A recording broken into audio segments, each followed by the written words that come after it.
through that. I'll start again. Okay. Are you going to edit this or this? No, you just let it go. Yeah, whatever. It depends. Sometimes it's all good. It's all good. Really, like. It's also funny because it's authentic. It is funny. Very authentic. Yes, indeed. Okay. Anyways, Steffen P.Walz, thank you for the invitation. I work at Diconium. I'm also professor of design innovation at an Australian university called Swinburne University of Technology. At Diconium, my role is, and then I'm going to answer your question, but I think it's important for people to understand. Yes, explorer, right? Yes, I'm an explorer. Wow. Yes. Which is a role that didn't exist to an extent. It did exist with, or has been existing with Martin Scherber's role, who is another chap who works at Diconium, who is the curiosity person. So I guess exploration to me means that I do a lot of R&D. I look for fringe topics. I look for topics and for questions that we can connect to what Diconium is doing at the core. At the core, we are an e-business solution provider across the range, from consultancy, ideation, workshopping, towards really, and this is the big chunk of what we're doing operationally, is creating big solutions, commerce solutions for people who are active in the digital realm. Yep. So digital solution and also digital transformation kind of. Correct. Digital transformation provider. We are now a full subsidiary of Volkswagen. And we've before in the past worked for big automotive customers as well, particularly for Daimler. We had a company together with Daimler that became basically the root of all and digital commerce business that Daimler is doing. And we're pretty much doing the same for Volkswagen, and now are part of the car software org. And the car software org's role basically within the Volkswagen group is to build you could say, the operating system for everything that's to do with mobility. And that means front end, back end, transactional services, and it of course involves a lot of UX questions, a lot of transactional questions, a lot of process questions. And this is a big chunk of the business that we're doing. Apart from that, and this is something that Volkswagen has been wanting from us explicitly, is they want us to also work with other customers. We want that too, so we can learn and also remain on the cutting edge of what digital questions mean and what digital transformation means. So it's not just bound to the automotive sector. And you also talked before we started about the sustainable goals Diconium wants to set, and where we also then in the end comes to your topic, what you will talk about next week, which is really interesting, and I really experienced something new. So maybe you just give us some of the frame for your sustainable goals at Diconium. Yep. So through my work as an academic, mainly I have been doing and publishing and doing very pragmatic hands-on research on using games and game design elements to motivate and engage audiences, right? I don't like the term gamification so much, but let's just say using game principles in health, for example, to motivate people who are not so physically active, using game and game elements and interactive elements in helping kids to learn to read, for example, these types of things. So I've been around for a long time in what you could call sustainability related questions. Very much so, and of course that in a way is also the role, somewhat the role of academia, that they look at topics that usually are not covered by businesses and commerce. And through my role now at Diconium, and because, I mean, we can't go to a retail store at the moment, but we can go online. We can go online and we can look up the numbers and the stats. And if we look at the stats, we'll see sustainability, and I mean this in an ecological sense, I also mean this in a social sense, and I mean this in a cultural sense. And I'll talk about this in a second. But if we look at sustainability, we'll see many products that are related to this. We see that, for example, increasingly companies are being certified or let themselves be certified, as you know, there's around number of companies around B Corp, for example, more in the Anglo-Saxon sector countries. And here we see that increasingly people want to buy products where they know where do these products come from. Yes. Are people paid properly who create the products? Are there diverse groups of people who produce them? Where do the profits go? And why? And what are the materials that are being used? Are they sustainably sourced, etc., etc.? And we see, if you look at the stats, some come from the Bundesumweltamt, the federal agency here that collects and sort of steers and regulates these types of markets. You'll see a significant increase. So we at Diconium, and also myself personally, I've been looking at sustainability, and of course, I mean, the big one has been, and we're probably forgetting this at the moment because of the pandemic, is the climate crisis. And climate crisis means we see all these young people out there, and they ask us, and I'm a father, what are you doing? And we can't let this question just sit unanswered. That would be not responsible. And we quite reversely have to proactively ask ourselves in every role that we have, what is it that we can contribute to answer sustainability development objectives and goals. And they are not just bound to the climate crisis, because the climate crisis is a systemic, again, it happened again, because I work with my hands. It's one element in a systemic, in a system of questions. And that's why I was just referring to the sustainability development goals that have been talked about and released by the United Nations. There's 17 of them. One is, by the way, health and well-being. So the question of the pandemic is very much tied, in my opinion, to questions of sustainability. You could almost say that what we're doing at the moment is almost an exercise. And I mean this in a resilient sense, in the sense that we can learn very much from what we're doing at the moment, digitally in how digital tools can be very helpful to also overcome other questions of sustainability. Anyhow, to come back to the overall road, the inroad, so to speak, of how we ended up with what we're doing at Diconium is, that's the frame, sustainability development questions. We within Diconium have been building a group of people, consultants, developers, who are very, very interested in contributing to the customer, to our clients, and also publicly so, socially, ecologically, culturally, to how can we, with digital tools and our expertise, have an impact. And so we're calling ourselves the Impact Group, the Impact Hub within Diconium. And with this group, we're doing a number of things. One of the things that I'll be talking about at the design sprint, and I'm not going to make it so big as I'm doing it at the moment. There won't be that big of a frame. I will very explicitly and directly speak about a method deck, you could say. These are widely known across the design disciplines, the method decks of the world. I have a very big collection of them. And one of them that we ran into is a deck called Methods of Impact, MOI, invented by a very sweet and wonderful chap and designer based in LA, who is also an assistant professor of entrepreneurship at the University of Southern California, and his name is Matthew Manos. And so we got in touch with Matthew and said, we're so in love with your model that we really would like to use it more within Diconium and also with our customers. So I'm going to introduce this models of impact framework, which is really kind of a game. And this is how it ties to my other stuff. Anyways, yeah, please. Maybe just a question, because I read a bit about that. I didn't know that before, but it sounds really interesting, and I also will dive deeper into that. So the purpose to use this model is for social enterprises to start a social enterprise or social entrepreneur.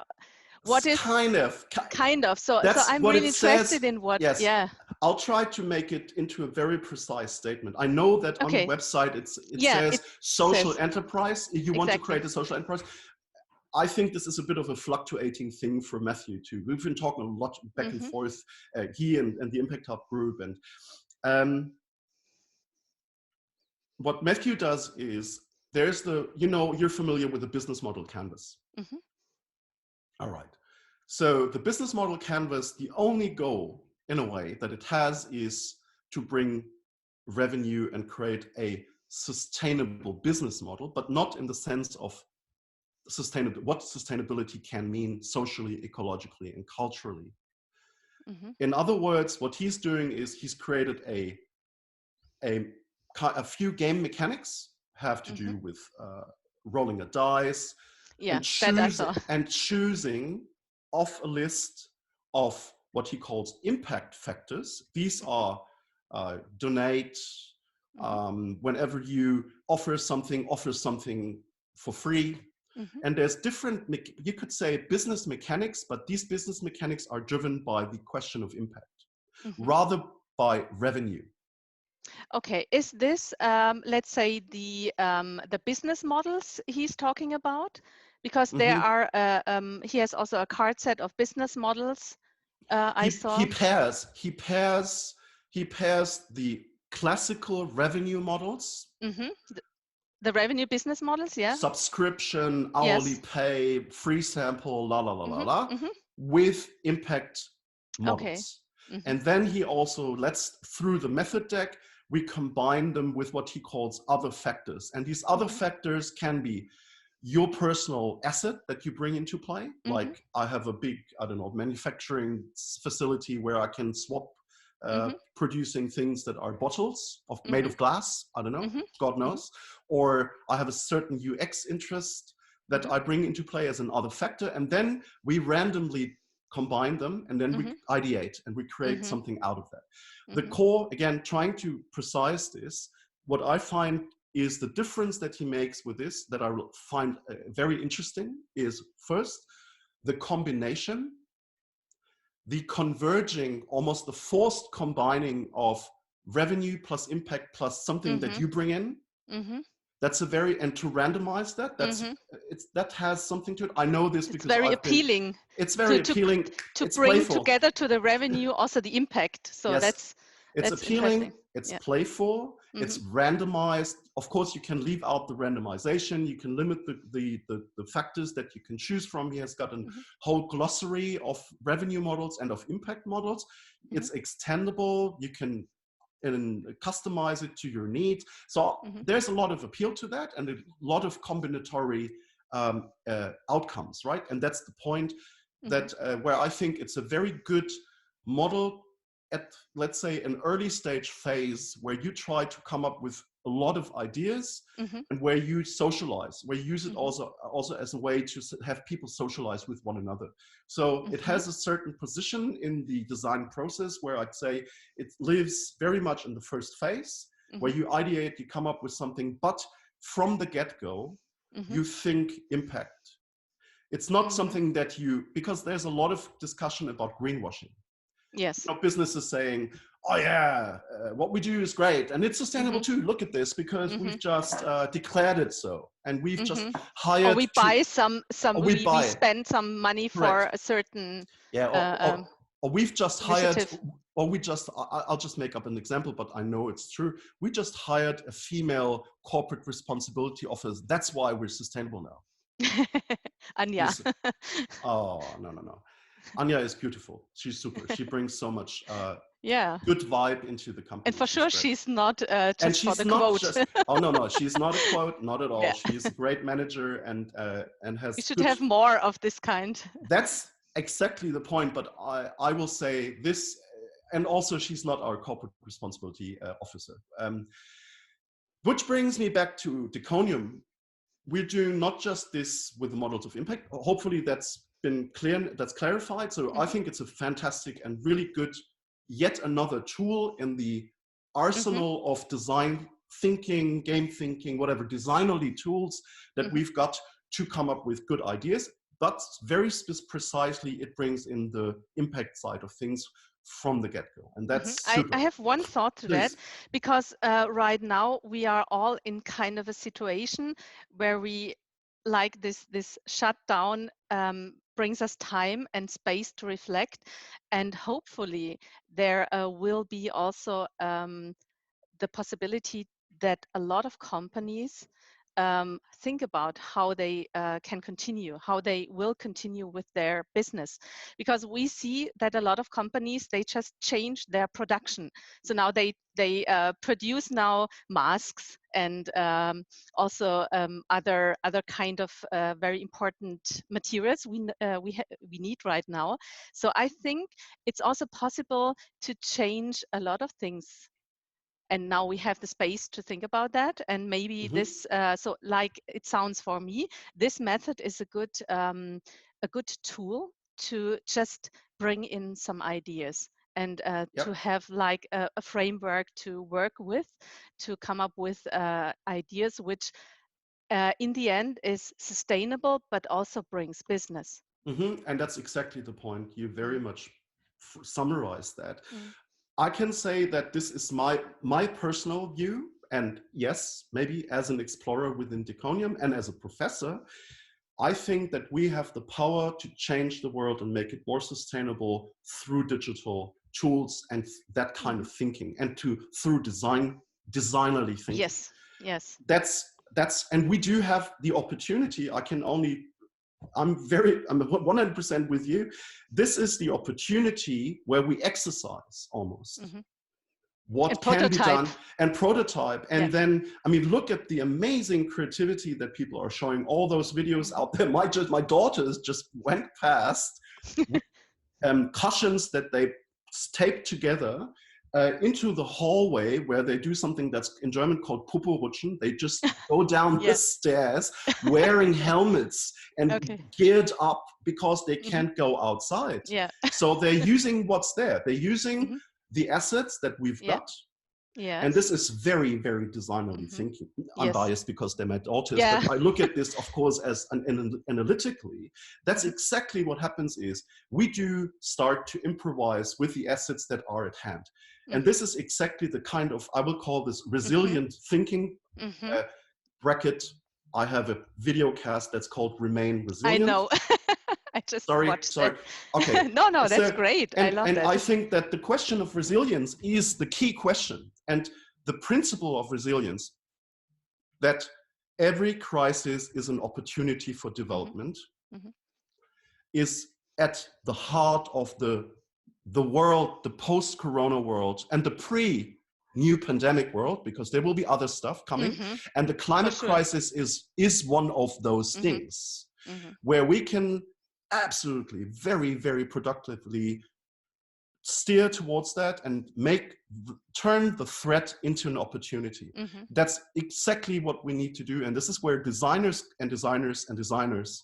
from every breed come into play. And let's go out of the German definition of designers. I think that's really hindering. That's very it's very difficult here in Germany to talk about designers, because then everyone has just the designer creating forms and graphics, visuals and graphics and typography. When so we talk about the designers, which is the definition more in the English version, the English version, the English definition of designer, let's say creatively solve problems, I would say.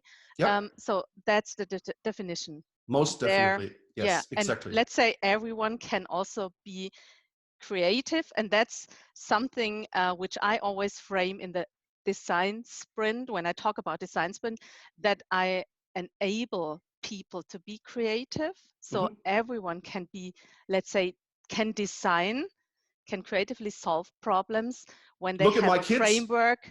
My kids are not trained academics and haven't studied, and they're kids. They're beautiful. They're full of ideas, and this is what we need to take advantage of. But I did interrupt you. I'm very sorry. No problem. So I think also, let's say, someone who is in controlling can be creative, can bring his perspective, and can have creative ideas. So I think we should just take this as an opportunity. And so that's my understanding, let's say, of design sprint method and the process and the principles. So what I would like to share with the participants. So that's great. I really love to have a broad view to that.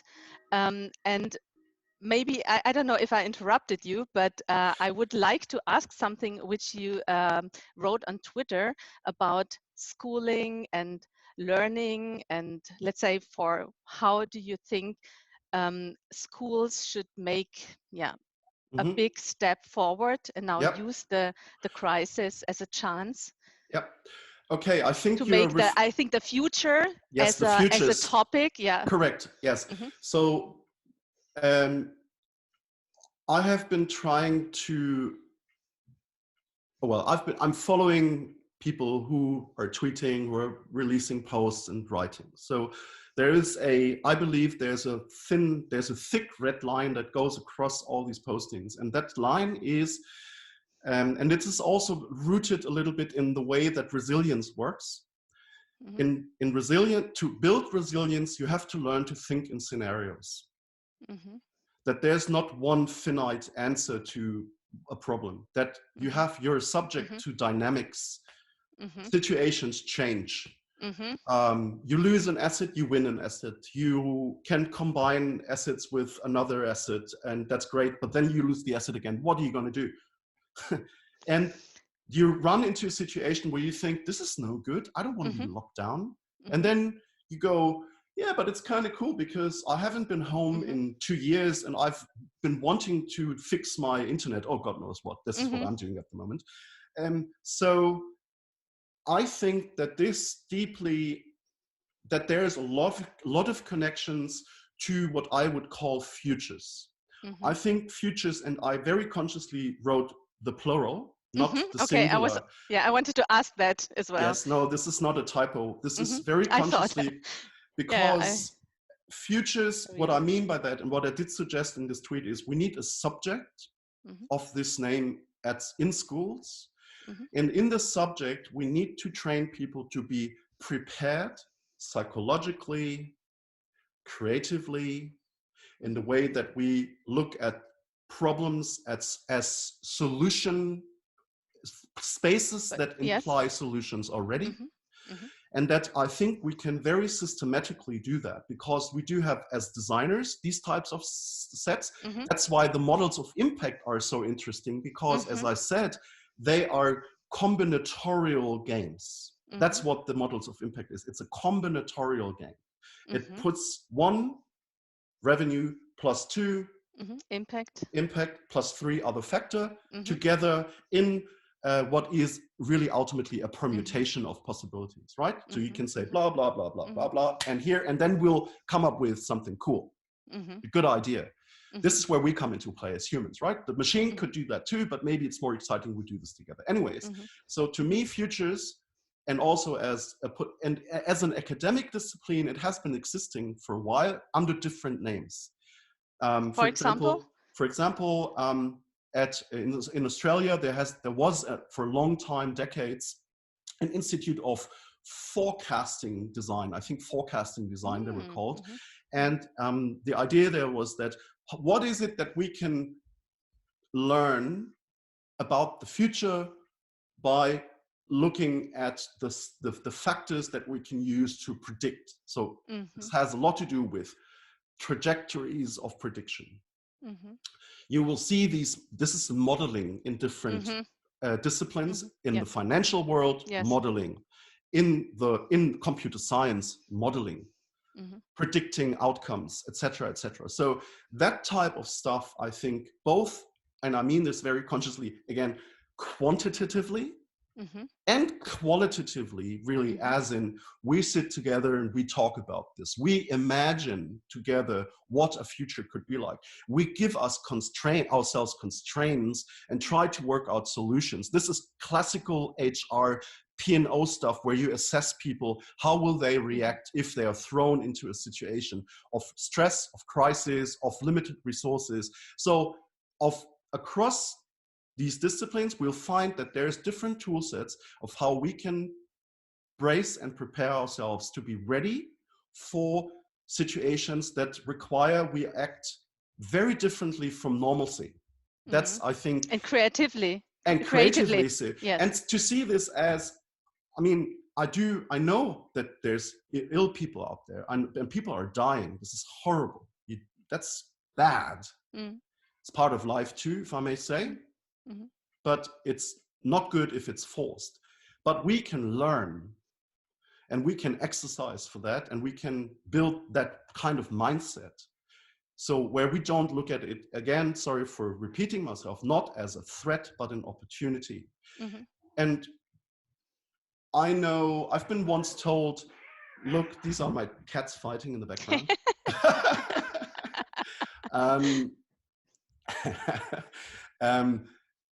Actually, I think we should look at this, and it's easily said if you're losing your job. And, I've had a conversation, one of the Remain Resilient podcasts, with a medical doctor, where I asked, isn't this just the fact that we can talk about this a luxury, right? Is it out of scope because people out there are, shutting down the businesses that they worked so hard to build anyways?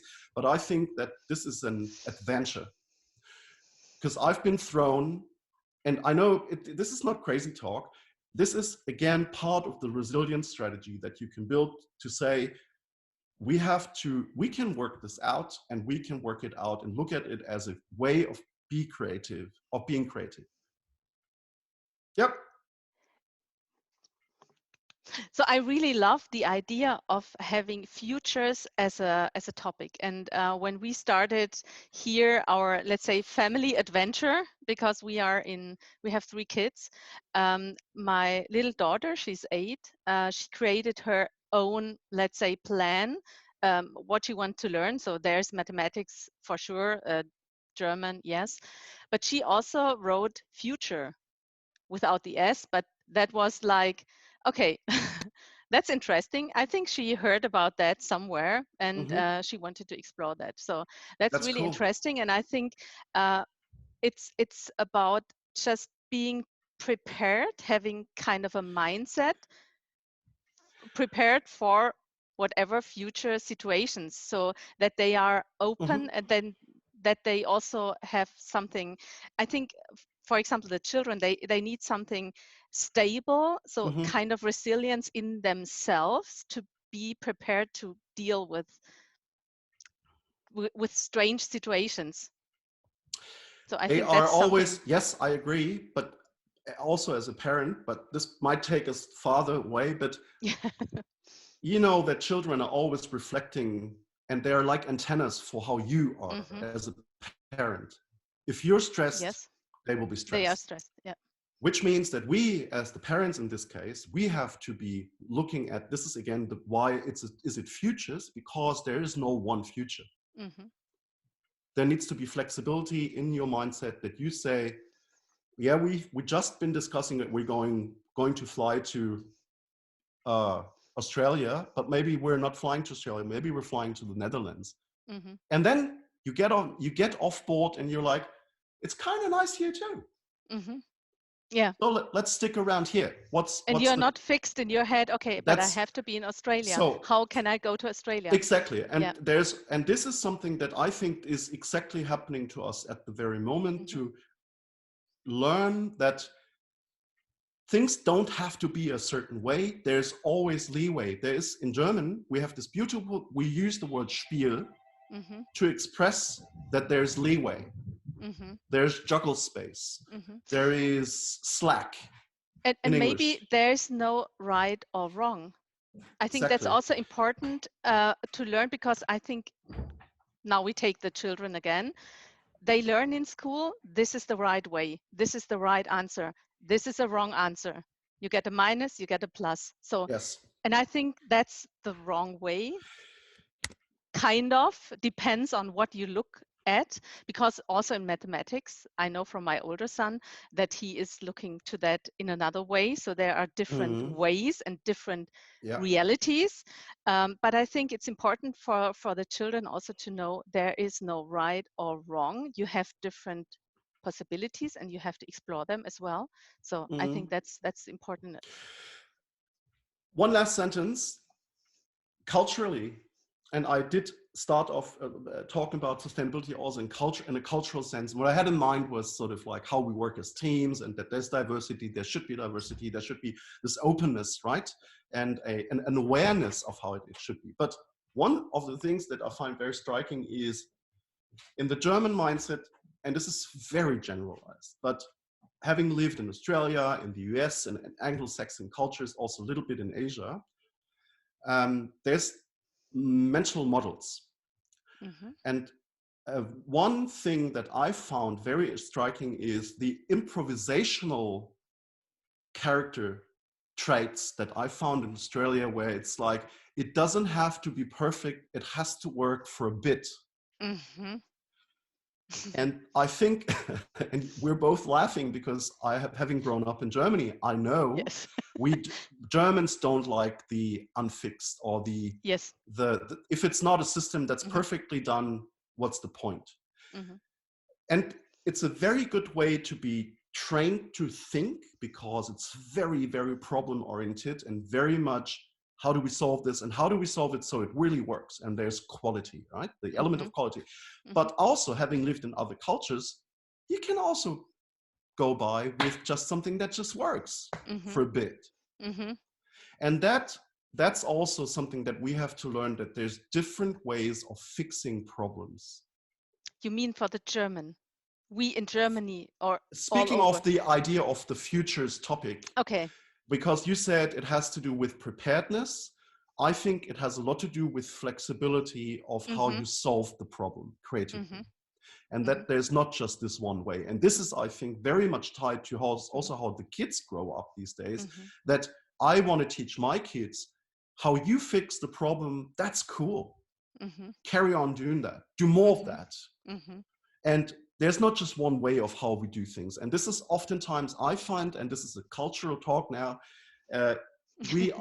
we have sometimes in Germany trouble to accept that there's many different ways. And this is also true for many other cultures. You know, if you go, this is something you learn when you move elsewhere and you live internationally, that there's many different ways of how you come, of how you go by and how you can live and solve problems. But I think this is very important for right now, is like, how are these other guys doing it? And yes, you need to do it according to your own rules and regulations, federalism, etc. But we can learn so much, for example, from democracies such as the one in Taiwan. First thing they did when the pandemic came was like, they shut down the borders for exporting masks that they produce in the billions. The first thing they did is like, shut it down. Now you could talk about, is this cool, and from an exporting and importing and market perspective, but that's just what they did. They do have maps where you can at every second check, where's the next store selling a mask. I want to have that here too in Germany. I want to have that. That's brilliant. And this is, yes, preparedness. Why? Because when SARS came and when MERS came, they knew, SARS came and MERS came, they knew we need to be prepared when the next pandemic hits us, or epidemic of vast or of absolute danger will hit us, and it will hit us for sure. Yes, and I hope that next time we are prepared in a better way. Yes, I think so too. Yeah, I hope, I think so. I think we will. we will build it. We will all build it. We need to build it, but there's many big question marks still in terms of, let's say, I will call this the digital transformation of the health sector, particularly in Germany, and particularly when you reflect the big federal and say decentralized in ways that we are organizing our health system. It does work in many ways, and there's many gaps. I know one example would be that we still wait for negative test results from COVID-19 testing. We don't get the results as citizens. We might wait for weeks until we get the results. I don't find that acceptable, because that means effectively, first, I'm being kept in a psychological imbalance because I'm not being notified. Secondly, formally, I would need to self-quarantine for that time, which means I can't go outside. And I don't think that's okay. Why is that? because the results are still being faxed to the Gesundheitsämter in most cases. Is that acceptable? No, it's not acceptable. No. So I think digitalization in Germany, in our system, I hope we can change that faster. And I think it's also about maybe kind of what I just thought, digitalization of our, let's say, human beings, of our mindset, because we have still there's still this, let's say, skepticism. And I think that's okay. So we have to be careful with our private data. Yes. But I think we have to appreciate and embrace the power of digitalization. And I think maybe that will foster the development. We have certainly a very special relationship, particularly in Germany, to private data. Yeah. That we can say. I do think that here's the point. Flexibility, special, and this is one of the most quoted and said sentences at the time, but it's very true in this case. Special circumstances, such as a situation as we have it at the moment, require special care, but also special treatment of private data. If we need to know certain things because we need to know if someone is ill, has been infected, has been tested positive, and has recovered, contact with other has people? had contact, we need to know that. Otherwise, we're going to be doomed, because we will all just have a big issue. Yeah, I think that's the solution, how we can deal with that, because this will be our new normal.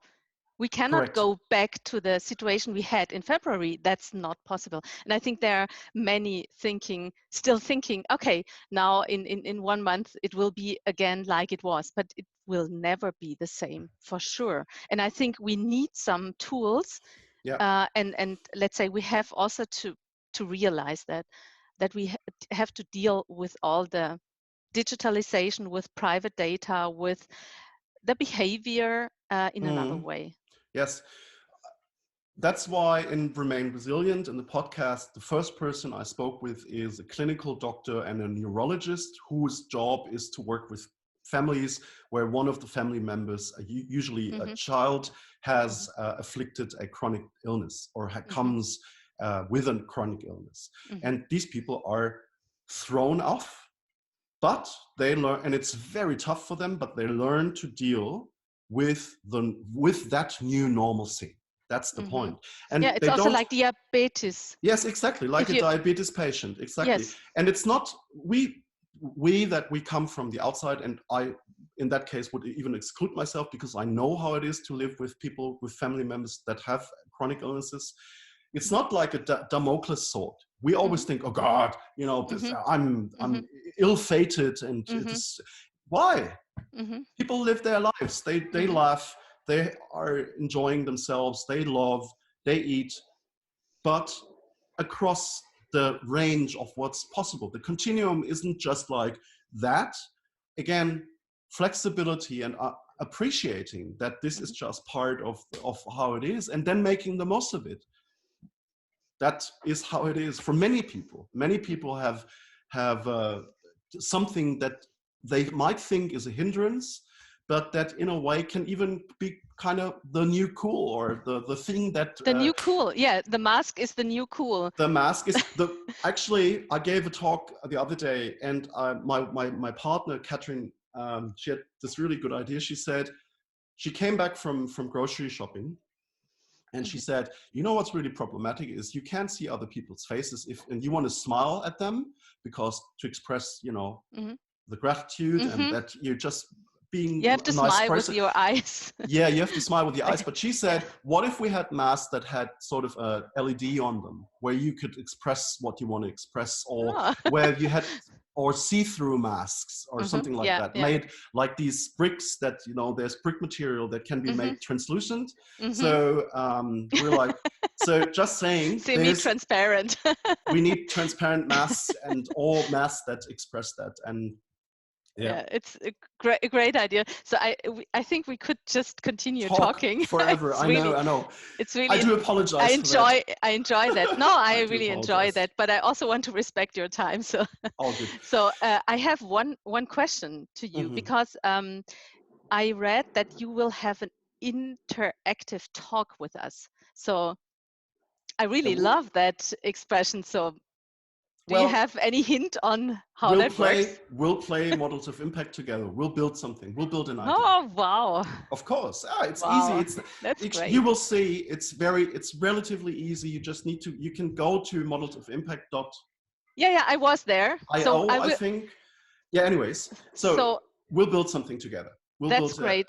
mhm, And we will also prepare, I'm sure you know Mural, the whiteboard of course. online tool. So Yep. we use that for Hmm. networking, and there we will also place all the links and whatever we will Hmm. put on there, so that people, they join us, they will get something in advance, so they can just have a look and also post there. Yep. Their address Ma- is there. So yeah. that's, Maybe, I'm sorry, but I wanted yeah. to summarize actually, Hmm. because one thing that might have slipped the conversation uh, is, what I wanted to say is that models of impact is one element in what we're trying to do at diconium in terms of looking at sustainability as an opportunity for us, Hmm. and also an opportunity for our customers. And Hmm. I might even go so far to say that um, in the future, I think we will see many more situations Hmm. or regulations, maybe coming out of the climate Hmm. crisis, where companies have to be acting sustainably. They Hmm. have to prove that they are. Hmm. So I think it's an absolute, it's also how can I say, It's not a can, but it's more it's kind a, of a must. I think so, to be Yeah. honest. And that way, it's an opportunity for every designer to start thinking, and every company, how Hmm. can we go out and offer that kind of training, that Hmm. kind of ideation, that Hmm. kind of coming up with new business models that have impact, or that Hmm. are impactful. How can we Hmm. bring this to our own lives and to the Hmm. customers and the people we're working with? And that's Hmm. what we're trying to do. Not just with that, we are also curating a conference called Creatables with MFG Film Hmm. und Medienförderung Hmm. in Baden-Württemberg, that we now Next have week, to right? no, it's the conference will take on the 17th of June. Okay. We had originally planned to make it into a physical thing, but now it's Hmm. going to be taking place online. Hmm. We have fantastic companies, not just in Baden-Württemberg, everywhere, Hmm. that are already practicing sustainability principles, Hmm. and we'll have them there, like VD, the outdoor Hmm. Hmm. maker, brilliant company. They're going Hmm. to be there. We're going to have iFixit there, the repair people. Hmm. Good friend of mine, Matthias Hüsken, is the managing director of iFixit Europe, etc., etc. But just saying, so I think that sustainability, including health and well-being, which taps very much into the current Hmm. pandemic, Yes. is to me, part of sustainability development goals, Hmm. because it's also tied to the warming. The virus can Hmm. spread more easily, because if Hmm. it's warmer, not all of them, but many of them, Hmm. what's called transmissibility, that Hmm. increases because of warming, etc. So it's all a part of a big thing, I think, big system, and we can be ready as designers to go and work with customers and to brace them for this. And this is a good thing, and we can work it out and create impact that way. Hmm. Wonderful. So thanks a lot for all your thoughts. And I think this is just, so I will use this interview, I put it on YouTube, and I will use it kind of an enlargement. So if people want to know more, they should just want to know more. And so they should just watch the video Mm. as well. Because yeah, next week we don't have that much No. time, but I think that will really playful and interactive. And Yep. I'm sure that people will enjoy, because nowadays we don't have these meetup where we can just make workshops and interact. And I hope that at least that gives kind of a, yeah, a feeling that we are still connected and have impact. If people have sustained until this point and have not fallen asleep watching this, which may well be, and that's perfectly fine, then we do congratulate you on having sustained until this day. Very good. Okay, thanks.